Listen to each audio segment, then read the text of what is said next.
Hello everybody, welcome to Camtech Institute. Today we'll be discussing shortcut tricks for square root of a perfect number. Before we proceed further, I'm sure you must have watched my earlier videos related to multiplication, square of a number, cube of a number, or for that matter simplification and BODMAS. In case if you're not, do click on the link given below. So here we start, shortcut tricks for square root of a number. Okay. I'm sure you all remember the square of the basic numbers from 1 to 20, which we had studied maybe in our junior classes. If not, refresh yourself, right?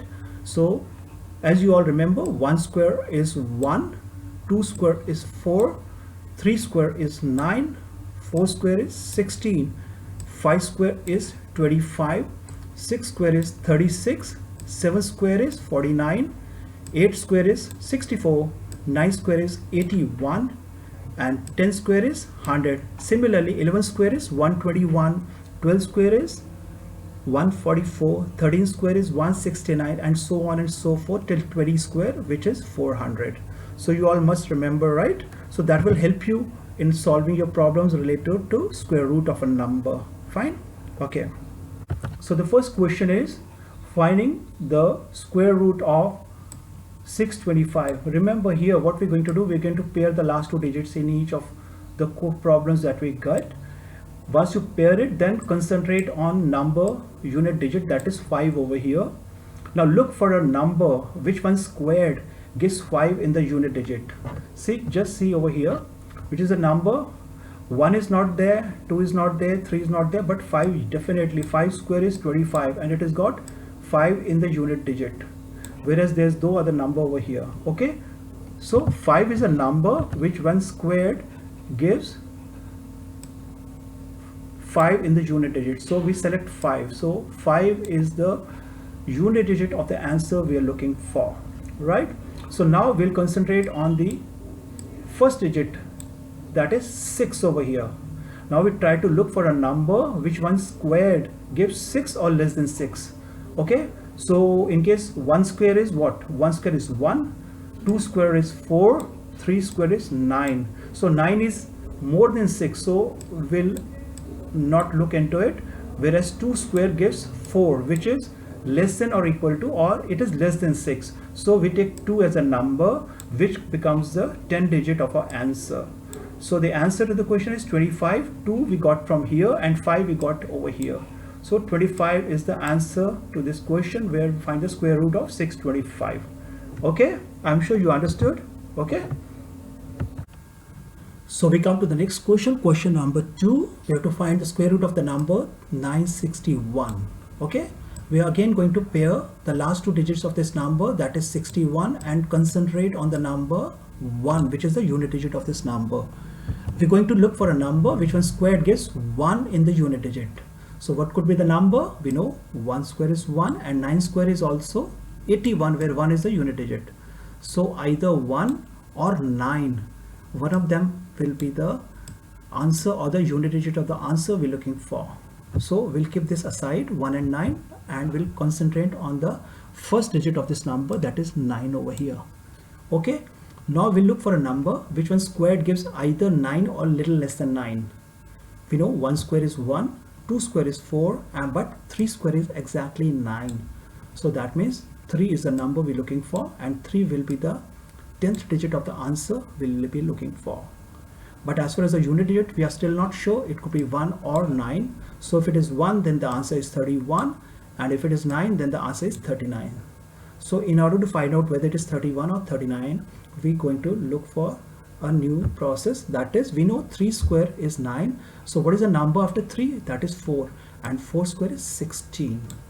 Now we'll take these two numbers, this 9 over here and this 16 over here, and find the difference with respect to this number 9. Remember, don't get confused. This 9 could have been 7 also, it could have been 12 also, it could have been 15 also.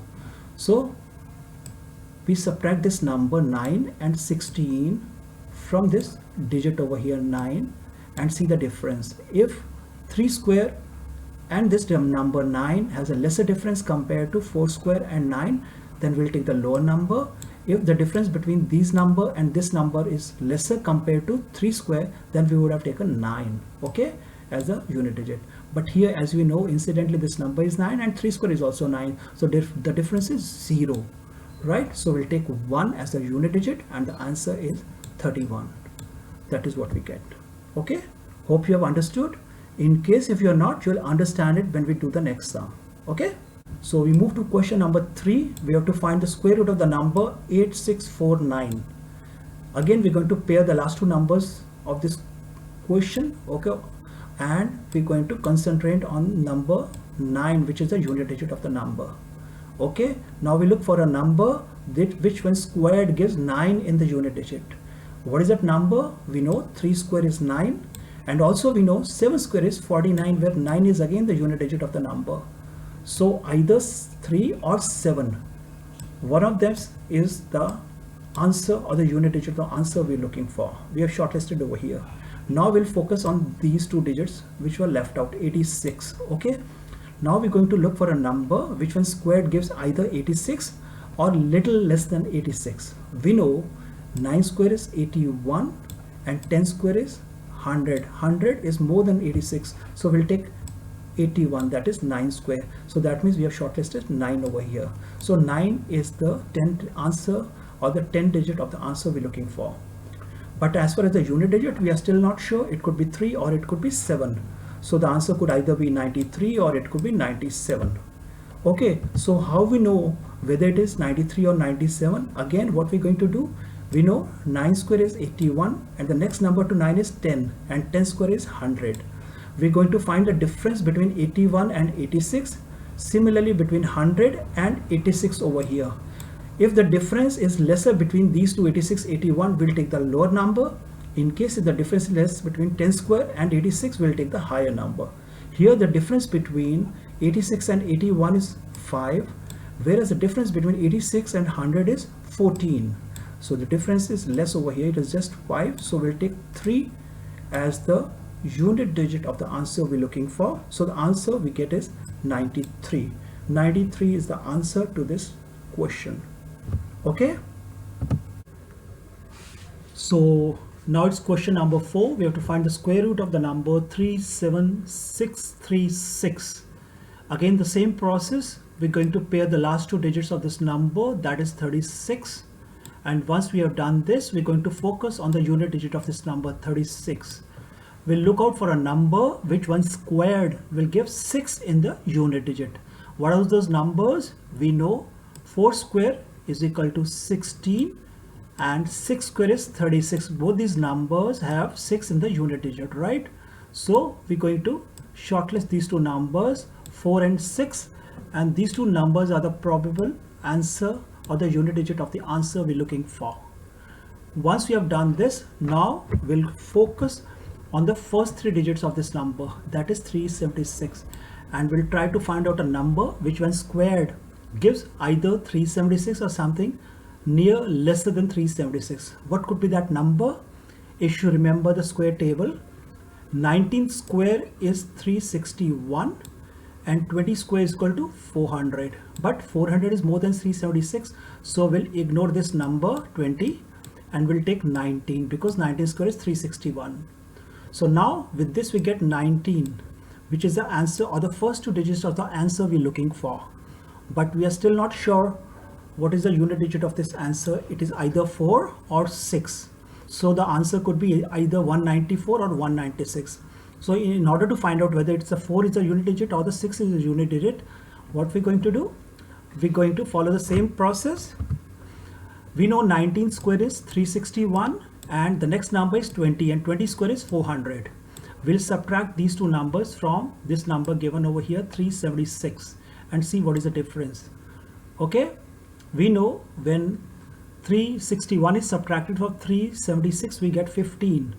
So 15 is the difference between the two. Similarly, when 376 is subtracted from 400, 24 is the difference, right? So since here 15 is lesser than 24, so we'll take the lower number, that is 4, as the unit digit of the answer we're looking for. So answer to the question is, what we'll get? 194 is the answer.